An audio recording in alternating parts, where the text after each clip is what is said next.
kita beri ilmu, kita pun pantau juga orang kata kedah-kedah sekitar. Sebagai terima kasih, orang kata dia berjirang gitu. Itu kita nak. Kalau di surau apa orang kata, surau Ustaz Mi Gong Pasir tu lagi bagus kan. Dia pasang CCTV. Jaga duit peti dia. Selalu hilang duit peti dia. Jadi bila dipasang CCTV, satu hari tu dapat takat apa dia tukar gecu je. Orang cacat gecu je. Jadi ambil gambar dia dah pekden dia. Dia nak mari sekali lagi, astagfirullah, ada dah gambar dah tengah curi ni. Jadi itu kita faham. Murah je kalau di KL RM65 asal. Tu ada itu kita faham. Kalau kita tok beberapa orang kata penjuru Kedah dan sebagainya. Itu nak mewujudkan suasana orang kata kondusif bagi para jemaah semua. Oleh kerana itu maka tiada dapat diragukan lagi atau disyok lagi bahawa semua itu adalah suatu pancaran yang bersumber daripada kekuasaan langit. Kita nak sebut kerajaan langit takut sebab baru ni popular kerajaan langit tu ayah peng. Jadi kita sebut kekuasaan langit. Dah hadir dalam ni Imam Ghazali sebut. Anak nak ngajar nak sebut tu bimbang. Aku kata ayah peng apa? Masa ayah peng apa dia sebut apa? Kerajaan langit. Oleh kerana itu maka tiadalah dapat diragukan atau disyoki lagi bahawasanya semua itu adalah suatu pancaran yang bersumber daripada kekuasaan langit. Bila sebut kekuasaan langit bersumber daripada Quran lah. Sebab tu orang Yahudi diri pun bila kita tanya pasal apa awak baca Quran, dia kata apabila setiap kali saya baca Quran, otak saya cerdik dah, bertambah geliga dia otak. Jadi orang kafir baca Quran nak biar otak dia semakin geliga. Jadi anak-anak kita gitu kok, kalau kita biasakan dia dengar Quran, apa dia tak boleh baca Quran, kita beli dia pen tu, hadiah pada dia, pen Quran apa? Senang dia tunjuk saja. Tak dia tunjuk surah Ar-Rahman. Lepas Ar-Rahman Al-Waqi'ah, bab Nabi kata apa? Tidak akan sekali-kali apa orang yang tiap-tiap malam baca surah Al-Waqi'ah. Jaminan daripada Nabi, tidak akan apa-apa. Tu dia. Dan kalau tak boleh semayang, itu bakal pen tu kita dengar. Bekat air habis bekat macam air ni, air gau ni memang luar biasa dah, nombor 3 standard dunia. Nombor 1 air Zam-Zam, nombor 2 air di Eropah. Dan kalau baca Quran pula lagi banyak bintang-bintang dalam. Itu kita kena faham. Anak kita minum jadi cerdik, jiwa dia kuat, tidak dengan tension dan sebagainya. Bila ada peng tu malah kita hadiah anak-anak kita, senang suruh apa pakai tekan je. Tu. Oleh itu maka tiada dapat diragukan atau disyoki lagi bahawa semua itu ada suatu pancaran yang bersumber daripada kekuasaan langit. Nabi jadi hebat lagi, jadi luar biasa takbiran dia, apa akhlak dia, sebab ambil ilmu daripada langit. Dan kekuatan yang dikurniakan oleh Allah Ta'ala, segala-gala itu tidak mungkin digambarkan oleh seorang yang pendusta atau penipu. Bahkan semua budi pekerti dan perilaku Nabi, semua hal ehwal keadaan Nabi menjadi saksi dan bukti atas kebenaran Nabi. Jika orang hanya melihat perilaku dan akhlak saja, sudah berani menyaksikan kebenaran. Orang baru tengok sekali Nabi, dia kata Nabi memang orang jurus. Dah kalau macam saya nak bakar jak bodoh kawan dengan Nabi saya. Lagi-lagi lah dia kenal peribadi Nabi. Mustahil Nabi nak berbohong dia pergi ke apa? Ke atas langit. Sebab tu Sayyidina Abu Bakar dapat pakat bintang paling tinggi sekali. Apa? Iaitu bintang Siddiq. Itu. Kami utarakan di sini, kata Imam Ghazali, sebahagian dari akhlak dan budi pekerti Rasulullah sallallahu alaihi wasallam agar dapat mengerti tentang keluhuran perilaku Nabi. Sebab kita nak sambut ni. Nak sambut Maulud ni Rabiul Awal. Jangan bawa orang kata banner ke sana sini tak faham mana cara Nabi. Cuma duk tulis itulah. Nabi adalah ikutan kita, Nabi role model, ikon, qudwah kita. Kedua lagu mana tak tahu. Itu kita nak. Kami utarakan di sini sebahagian dari akhlak dan budi pekerti Rasulullah agar dapat mengerti tentang keluhuran perilaku Nabi. Sesudah itu hendaklah anda faham baik tentang kebenaran dan ketinggian darjat Nabi dan kebesaran kedudukan Nabi di sisi Allah Ta'ala, kekasih Nabi, kekasih Allah. Sebab Allah Ta'ala telah melengkapkan diri Rasulullah SAW dengan segala sifat kemurnian akhlak dia, dan budi pekerti. Padahal Rasulullah adalah seorang yang buta huruf, tak mengaji mana-mana pondok, tak masuk kolej Islam, universiti mana-mana pun. Cuma bila umur 40, umur 39, 38, bawa beg, bawa air mineral 3 botol, roti payang 2-3 utir, naik atas bukit cari ilmu.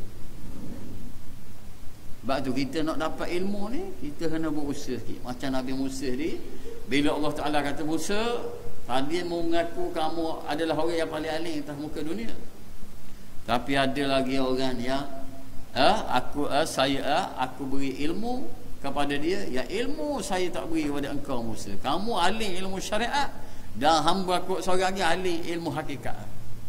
Kamu pergi cari dia, guru dia Allah. Nabi Musa katalah, ke mana nak cari dia? Dia kata tepat begini. Lalu Nabi Musa pun bawa orang kanan dia, Yusha bin Nun. Lalu Nabi Musa kata apa?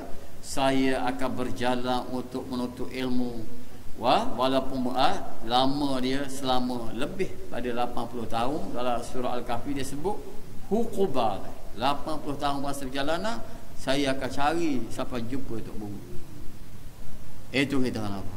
Tapi ada orang salah faham. Bila dia dengar tafsir, orang kata cerita lagu tu, dia pun kata apa? Kalau gitu lebih apa? Nabi Khidir lagi pada Nabi Musa. Mana boleh lebih Nabi Khidir daripada Nabi Musa? Sebab Nabi Musa itu rasul, Khidir hanya Nabi. Kenapa? Dia tak bawa ajak orang ramai, dia bawa diri dia sendiri.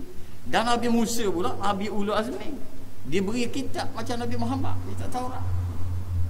Kenapa? Jadi orang salah faham bila Nabi Khidir tahu benda pelik-pelik. Dia kata kenapa? Dia dapat ilmu laduni, dia kata Nabi Khidir lebih pada Nabi Musa. Itu tak betul. Itu kita nak. Ada orang salah faham.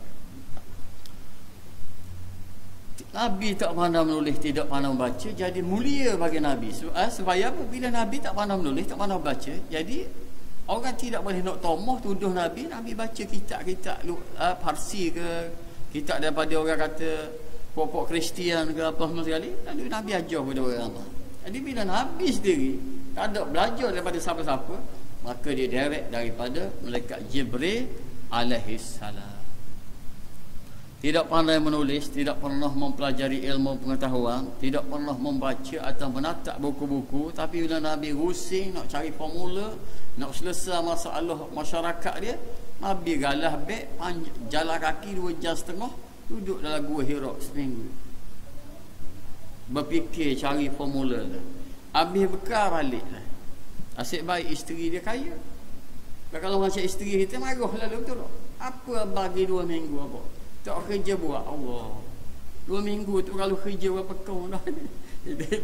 Itu kena berharap. Nabi pergi. Tapi alhamdulillah isteri dia adalah Sri Kandi yang matang, dan orang kata berharap akan ada Nabi akhir zaman di kalangan masa Arab. Sebab tu dia sokong, orang kata Nabi pergi beruzlah pada masa Melayu. Nabi pergi petapa lah. Petapa ada 2 cara, nak ilmu akhirat ilmu dunia.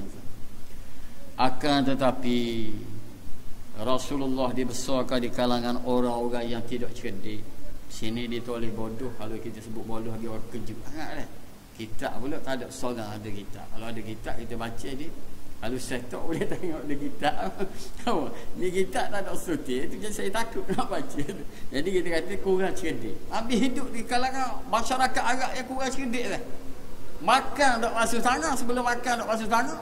Kemudian lepas makan pun tak basuh tangan. Tak tamadun. Itu. Tapi dia jadi mulia, orang hormat dia sebab kampung dia ada Kaabah. Sebab tu dia pergi meniaga mana-mana, orang tak kacau, orang ropok, tak ropok dia. Macam Tuhan sebut li'ila fi Quraisy, telah menjadi kebiasaan orang Arab Quraisy pergi meniaga. Orang kata faslu syita, faslu sayf. Musim orang kata musim panas dan musim sejuk. Ropok tak kacau. Sebab popok kata kalau kita kacau popok Mekah bahaya lah. Bila kita tobat nasuha, kita nak pergi Mekah jumpa dia masalah. Itu. Jadi orang tak kacau. Di situ Tuhan kata, oleh kerana kamu tinggal berjiran di tempat molek yang ada rumah Allah, maka kamu selamat pergi meniaga ke sana kemari. Orang tak sambung kamu, orang tak ropok kamu, kerana mulianya orang yang ahli, orang kata orang yang tinggal di bumi Mekah tadi. Jadi Nabi dia besarkan di kalangan orang-orang Arab yang tidak cerdik, dari kaum Arab yang kasar budi akhlaknya. Rasulullah dibesarkan pula sebagai seorang anak yatim, amat lemah pula. Maka bagaimana dan dari mana Rasulullah nak belajar tamadu yang tinggi? Tamadu yang tinggi ni ada mana tak? Ada dalam istana raja. Sebab apa? Raja-raja ni dia panggil pergi ngajar di istana dia muallim, orang yang ajar ilmu kanak dia. Selain pada ajar ilmu, dia panggil pula muaddib dia, orang yang ajar adab pula kanak dia. Itu raja-raja tu. Bagaimana dan dari mana Rasulullah mengetahui selok-belok hukum agama yang terkhusus ini, dan tidak mengetahui selain daripada ilmu pengetahuan pula, terutama sekali ilmu kemakrifatan tentang zat Allah, iaitu ilmu tauhid, ilmu berkenaan dengan malaikat-malaikat. Yang kita nak tahu malaikat Jibril ada berapa sayap. Malaikat Jibril ada 900 sayap. Dia duduk langit 7 nak turun ke dunia ni pada 5 second 6 second. Kalau dia nak musnah satu-satu tempat, pada selah sayap dia terlikuk. Macam di Jordan, dia pergi cebok gitu dengan sayap dia, jadi laut mati. Itu kita nak. Jibril.